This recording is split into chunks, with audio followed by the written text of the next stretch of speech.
দেশের সব স্টেডিয়ামের মালিক জাতীয় ক্রীড়া পরিষদ বা এনএসি, অর্থাৎ সরকার থেকে লিজ নিয়েই এসব ভেন্যু খেলাধুলার জন্য ব্যবহার করে Bangladesh cricket board, football federation সহ বাকি সব ক্রীড়া সংস্থা।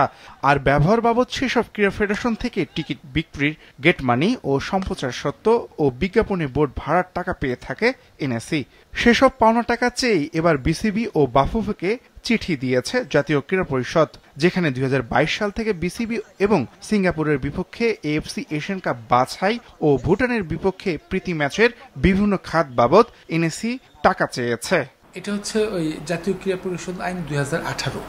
জাতীয় ক্রীড়া পরিষদের স্থাপনা ব্যবহার করে যদি কোনো জাতীয় ক্রীড়া সংস্থা তাদের আয়ের কোনো উৎস তৈরি করে, তখন একটা অংশ জাতীয় ক্রীড়া পরিষদকে দিতে হয়। এই জাতীয় বিষয়গুলোই প্রতিষ্ঠিত আছে।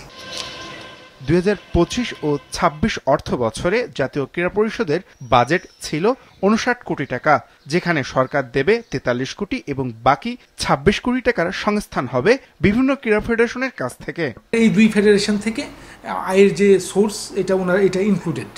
আমাদের এই 26 কোটিতে ইম্প্যাক্ট পড়বে। আমরা বিশ্বাস করি যে এটা দেওয়া হবে, কারণ এটা প্রতিষ্ঠিত, এই বিষয়গুলি প্রতিষ্ঠিত এবং এই বিষয় এটাই প্র্যাকটিস, এটাই আইডিয়াল সিচুয়েশন। 2019 সাল থেকে 2022 সাল পর্যন্ত বিসিবির টিকিট বিক্রির গেট মানি খাতে 53,45,977 টাকা দিয়েছে এনএসিকে। তবে সম্প্রচার সত্ত্বে 10% এবং বিজ্ঞাপনী বোর্ডের 50% টাকা এখনও বিসিবির কাছ থেকে এনএসি পায়নি।